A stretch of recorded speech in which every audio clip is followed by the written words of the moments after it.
Yo guys, it's Slyroh. You already know that today I'm going to be talking about the winter 2023 season of anime and talking about what I watched and really just getting into why this was such a terrible season of anime. I mean, I really almost didn't want to make this video just because I didn't really find all that much interesting, but I felt like, you know what, I have to document this just to really just show that like there was not much happening here for me. So yeah, I don't really expect this to be a long video by any means, but if this is something that you like, let me know. Let me know some of the shows that maybe I missed out on that you liked, because I just really did not find that much interesting, but it did give me more time to, play video games, and I started to catch up on my backlog a little bit, so there's that. But I'm just going to talk about the anime that aired in winter 2023, and which ones I watched. Spoiler alert, it's not that many. In fact, there's literally only one new anime that I watched to completion, even though there are two that I tried to watch. So that really tells you a lot. But yeah, let's not waste any time. Let's actually start with the continuations from the fall 2022 season, because that's probably where the best anime was anyway. And I really want to start with Blue Lock because I felt like Blue Lock had the potential to be one of my all-time favorite anime. Because the first half of it ended really, really strongly, and I really thought, I was like, if they keep this up, I was like, this could be something truly, truly special. And I really, really like Blue Lock, but I feel like it's missing something to be a truly, truly great anime. That being said, it's probably my current favorite anime of the year. There's definitely some contention about that we'll get to a little bit later. But Blue Lock, I think, does a really good job at showcasing the actual, soccer. I think every match is exciting. I think the entire premise makes every match very unpredictable. You don't always know who's going to win. And then because of the format that they had in the second round selection, which, sort of pits teams of, three against another team of three, or teams of four against another team of four. I forget exactly where they started in the second half. But when whichever side loses, then one of them gets chosen. So you're not always going to know who's going to get chosen, and you can kind of make educated guesses based on where the most interesting characters are. And that's generally what the story's going to follow. But I still found myself being surprised every now and then. I do think that if this anime had better characters, it would be a little bit better. My main issue just sort of comes in the fact that every character is very one note, and you either really like their personality or you don't. The glam guy, I never want to see again. The coward guy that was his teammate, never want to see again. There's just some personalities that's that's their entire thing, and that's all it is, and they're so annoying about it. Thankfully, the characters that you follow for the most part are good. I think Isagi is still a fantastic protagonist. I really, really enjoy seeing him sort of grow and put the piece together, whatever. I think that is fantastic, and I think for this type of anime, if the protagonist was not very likable, I would find it to be a hard watch. But because the soccer is exciting, and the main character is, somebody that I really want to root for, I think this keeps Blue Lock being a really, really good show, and I'm excited to watch more moving forward. I think there might have already been a season 2 announced, which is really exciting if so. I really think that this is a very, very good anime. The only reason that I put any sort of complaints is just to explain why it's probably not going to end up being anime of the year or anything for me. But we'll see how that goes as the year moves along. The next continuation that I want to talk about is To Your Eternity Season 2, which was over halfway done once the fall season was over, because I think it was a total of 20 episodes, which means that I think there were only 8 episodes that aired in the winter season. And this is another one that I sort of have mixed feelings on. This one is a lot more mixed and not as positive. I like a lot of what's happening, but at the same time, there was a few stretches of episodes that were kind of focused on this big battle in the city. And I don't know, I started to lose interest a little bit. I'm also still very conflicted on how I feel that I feel the concept of death and every death that has happened up till now sort of feels meaningless. I think, Fushi as the main character has become so incredibly overpowered with his abilities that it feels like it's going to be hard to keep tension moving forward. This is another one that I think there might already be a future season announced. I could be wrong about that, but I don't really know where we go from here, because Fushi's really just growing into this all-powerful being. So I don't entirely know if I'm on board with that. But that being said, I still really enjoyed all the focus that Bon got. Even moving forward, I said that I liked him as a character before, and that didn't change moving forward, especially as it got to the end. Bon is absolutely in contention for best character in the show. and that really kept me going. So even though I'm kind of mixed, I am generally lean a little bit more positive, and I think it's solid. Whether I have like a huge interest moving forward, I don't really know. If it ended here, it wouldn't be the end of the world, but I think it's one of those shows that might still continue, so we shall see. Another show that's definitely going to continue is My Hero Academia Season 6. This is actually the most recent one that I have finished out of the ones that I'm talking about. And My Hero Academia really just has a way of starting off a season strong, getting really not great in the middle, and then bringing it back with the last couple episodes to make you excited for a future season. I think that this sort of followed a similar trajectory as I think it was season 5 or even season 4 that did the same thing. I remember one of those seasons where it started off really strong, then it got kind of boring, but then it started picking up right at the end, just in time to leave you on a cliffhanger to get you excited for the future. And I feel like My Hero Academia is in like a completely different place at the end of the season than it is like at the start of the season. Just like where they are emotionally with like Deku makes still just like a huge transformation. A part of me still finds it hard to accept the entire premise now. The premise that the show like originally like started on, I feel like it's just completely gone now. And if you can't accept that, you know, Deku's entire journey now is to have like 8 different quirks or whatever that he's allowed to just have, and because he's super special boy and gets to be the main character and is the only one that's you know, can be special even though there was no build up until it happened, and then he like almost died when the first power awoke, and then by the end of the season he's like basically mastered all of them now. So I don't know, like the sort of timeline progression is a little wonky, but if you sort of accept that as a premise and don't think about it too much, I think the rest of what's happening is very, very good, especially once the other heroes get more involved, like the other students and whatnot. I think this season has really solidified Bakugo as probably my favorite character, just because he has stopped being such a one-note character. I think I actually had this complaint. It was either season 4 or the very beginning of season 5, where some of the students were regressing into only having like one personality trait, and you know, if they were on screen, they had to do their like, you know, say the line kind of deal, where it's like, oh, Bakugo, get angry, say something about being angry and hating everybody, and then like pan to somebody else so they can say their one thing. And I felt like the other characters started to feel a little bit more well-rounded and realistic, and so that was really, really nice. I did like the fact that, you know, like Deku kind of went on his own like journey, and like him as a character became more interesting. Even if I don't like the product as why he's become this way, I think he is inherently more interesting than he was before. And the entire overarching story of, you know, heroes are sort of being turned against because they failed in their job to protect the society. There's a lot of interesting things at play. I do think the middle part was kind of boring, and also just like the power scaling has gone way off the charts. This happens to like every shonen anime, where, you know, you start off with a power system and then you have to just keep scaling it up until it's no longer recognizable as what it once was. You know, like Shigaraki basically has become an invincible character, and no matter how many times they quote unquote beat him, you know, or almost kill him, it's just like he comes back and wipes it off like nothing's wrong. And Deku kind of does the same thing. So you know, there's some good things, there's some bad things. I've always been of the opinion, you know, Academia's, you know, went from being like overhyped to undervalued. I'm just somewhere in the middle where I just think it's a good show. I'll keep watching it moving forward. I am interested because I think the manga is still ongoing, but it looks like they're sort of setting up for almost a final season. Like they could actually end off this show in this, you know, season 7, but I don't think they are, because I'm pretty sure the manga's still ongoing. So I don't know what all happens, but like there's only real 2 major plot points that need to be resolved, and once they're resolved, like what else are you doing with My Hero Academia? I don't really know. But that was my experience with that, so still really good. You know, not my favorite anime, but I do like it, so I think it ended off on a very solid note. Now we're going to transition. There was no other continuations that I watched. I don't even know if there were any others, but if there were, I didn't watch any of the other ones. But we're going to transition to what else this season had, was a lot of sequels. And there are, well, I guess there's 2 sequels that I'm going to talk about today. I guess technically 3.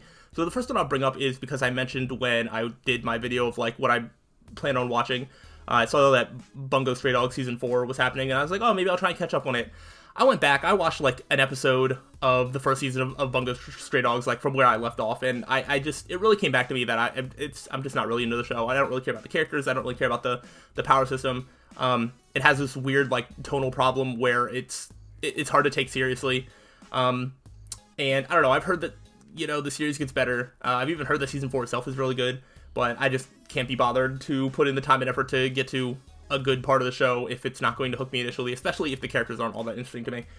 So that did not end up happening.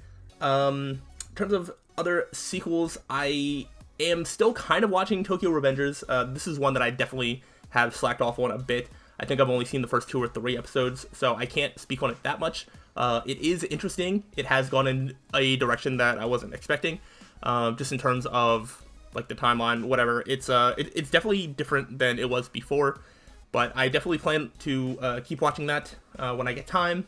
But I can't really give a full opinion on that now because I sort of slacked, and the reason for that is just because I tend to watch anime easier if they're on like an easy to watch like streaming platform. So like I prefer to either like lay in my bed watching anime on my phone. So I generally use like Crunchyroll and like High Dive, and I can also use Crunchyroll like app like on my PlayStation and whatnot. So I can like sit on like the chair like in the living room and like watch anime there. So I definitely do less of watching anime on my computer. And Tokyo Revengers, because I don't have, I think it was only on like Hulu or something, I don't even know. But because I don't have that, I can only watch it at my computer, and it's just harder for me to do that because there's other things that I'd rather do at my computer, like play games and whatnot. So yeah, that's why that's happening, but I'll get around to finishing it, and hopefully it'll be good. And the big sequel that is actually good and definitely can contend for the current anime of the year, and that's Vinland Saga Season 2. I was very excited for Vinland Saga Season 2, and it has basically lived up to the hype. I knew going in that it was going to be different than the first season, that, I heard people make the Farmland Saga jokes, and I didn't know it was so literal, but I mean, it is literal, that the entirety of the season is taking place on a farm, so it's good. I like the characters. It's still very sort of dark. There's some really cool moments. There are definitely some times where it's boring, but I don't really feel like the anime ever drags on. And I do think that moving forward, as it gets to the second half, it's just going to get more exciting and more interesting. So we shall see how that works, because Vinland Saga Season 2 is continuing on into the spring season. I'm like, wait, where are we at? Yeah, we're on spring. So I'll be, continuing to watch that. So my opinion is not fully finalized. Like, as of right now, I probably like Blue Lock just slightly more, but I think when it's all said and done and, all 24 episodes or whatever there is of Vinland Saga Season 2 is out, I'll probably fall on the side of liking that more. Though I expect there will be other anime that come out that I like more than both of them, but we shall see. But I have really no complaints with Vinland Saga Season 2. That is all the sequels that I watched. That is all the continuations. So now it's time to move on to every single new anime that's not a sequel or a continuation that I tried to watch this year, or this season. There were 2 of them, and one of them I dropped. And the one that I dropped was The Giant Beast of Ours. I made it through, I think, 3 episodes, maybe 4. This is another one that, like, I gotta say, it's just the characters, and it's one character, because it has this, like, serious plot of, these, like, monsters that are attacking whatever, but then one of your, like, mainstay characters is just, like, girl that just makes cat puns in every sentence, and, like, I don't know, it's hard to get on board with that, because if you don't find that funny, it's just so annoying. And it's not like the rest of the characters really, like, carry the burden of having to have that character weigh you down. So I sort of just gave up after a couple episodes, because I was like, I just don't think this is going to get any more interesting, because it sort of started to devolve into, oh, like, this is your main cast of people, you're going to go, they picked up a new character from, like, a village or something like that, and then I didn't really watch after that, so I don't know if they kept going and picking up more characters to make a whole ragtag group or what, but it just stopped being interesting to me, so I was like, oh, I can't really watch this, which leaves the one show that I watched, and you'll never guess what it is, because it's also not very good, but at least I didn't drop this one, and that is Spy Classroom. Spy Classroom is something that had a really interesting premise, but I really, it's actually kind of laughable. I can't believe I actually watched this whole thing. It's not good. It's not good. I'm telling you, it is not good. I don't know specifics, but it was either the first or second episode. I think the first episode, they set up this premise that is very similar to Assassination Classroom, where you have, these rejects from their schools or whatever that gather in one place as students. They're these spies, and they need to learn from the greatest spy for reasons. In a very overview sense, you can kind of see how it's similar to Assassination Classroom, especially because at the end of the episode, he's like, the teacher guy is just like, all right, well, your first mission is going to be to try and kill me, which is like, the entire point of Assassination Classroom. So, all right, so here we have knockoff Assassination Classroom at the end of episode 1 or whatever it is. By the end of episode 2 or 3, so they're training to do this like impossible mission. That's what they call them, but it's not impossible because they do them. It's just like a level designated to like really high level missions. And they do the impossible mission by like episode 3 or 4 or whatever it is. So they also sort of gloss over, they sort of like montage like over like all of the like leading up to it, because they're like, all right, the teacher guy's like, oh, you have to try and kill me, whatever. And then there's like an episode that just kind of shows them failing all the time. And then like the next episode is them like pulling off the impossible mission. So the entire timeline is they set up a premise to the anime, montage over it in the next episode, show the spy mission in like the third episode, and then the next like 4 episodes are like flashbacks showing like how they got so good over that montage. Instead of like building up, they like almost did it out of order. And then this is one that was like a bunch of plot twists or whatever. So they had the showdown against this like bad guy or this traitor or whatever, and they kept pulling out tricks, and they're just like, oh, I knew this because of this, and I did this because I had this thing that you didn't know about. And then the bad guy's like, oh, but I bugged the whole place that you were in, so I knew everything that was going on. They're like, but actually, you didn't know this what was going on. It's like this back and forth where everybody just makes up rules, and that continues throughout the entire show, where they're always able to get away with something because of this thing that they didn't tell you, and they make up some sort of convenient plot device. It is ridiculous. The characters are like, I don't know, funny, but like not great. The writing is awful. It's so bad. And then after they go back, but so the point is that they montage over this, they pull out these weird like plot twists that like, sure, maybe you can believe them, but then they spend like 3 or 4 episodes going into further detail as to how they came up with these, which just opens the floodgates more as to why this shouldn't have worked. It's hard to really talk about it without being like super specific, but like the bad guy mentioned that he like bugged the whole place that they're staying in or whatever. So then you get to watch, all of the things that they did and all of the information that the enemy like would have had, and somehow you're still supposed to believe that that they got away with all of those secrets that they were able to have or whatever. I don't know. And then like the last couple episodes really focuses on like one girl who wasn't even the main girl that they started with, and she has some ridiculous like talents or whatever. Then there's this like weird like romance, non-romance between like student and teacher, which is like weird. It doesn't get to like uncomfortable. It doesn't get to like any sort of like problematic levels, but it is in the uncomfortable tier of watchability. So there's a lot of things that I just didn't like about this, but I feel like I was compelled to at least finish watching one show, and this was interesting enough that by the time I got to like episode 7 or 8, I'm like, well, I'm already like most of the way through it. Let's just see how it goes. So yeah, that's why when I talk about how terrible this season is, I really, really mean new anime. I dropped Giant Beast of Ours, I finished a bad anime in Spy Classroom, and nothing else even looked interesting enough for me to watch. So when I talk about how bad this season is for anime, that is what I'm talking about. Obviously, you have Vinland Saga Season 2, you have Blue Lock, My Hero Academia Season 6, Tokyo Revengers, which I assume is still going to be good by the time I finish it, and To Your Eternity. So, like, all these things are good, but none of them are, all the good things of the season aren't, like, new. Any like, new thing is, just not very good. So, it seems like that is going to be different for the spring 2023 season. I already made a video a couple weeks ago talking about what I'm going to watch. I think I ended up with like 15, and I've had like more recommendations since, so I'm going to be like swamped with anime, but hopefully I will do a better job keeping up than I have in other like really busy anime seasons, so we'll see how that goes. I have a plan to conquer it all, but I'm just really hoping that spring is better because winter was so bad. Just please give me new anime to watch that is like good. So that's my hope moving forward. That is my recap of the winter season, which this video went on for a little bit longer than I expected, but still not too long because there just wasn't that much to say. But yeah, that's sort of my feelings on the current state of anime right now, and we'll see how that changes moving forward. Obviously, I like talking about my favorite anime and stuff at the end of the year, so we'll see if any of these really hold up by the end. I mean, probably just Blue Lock and Vinland Saga, we'll see if my feelings towards any of the others are relevant enough once we start getting to that point of the year.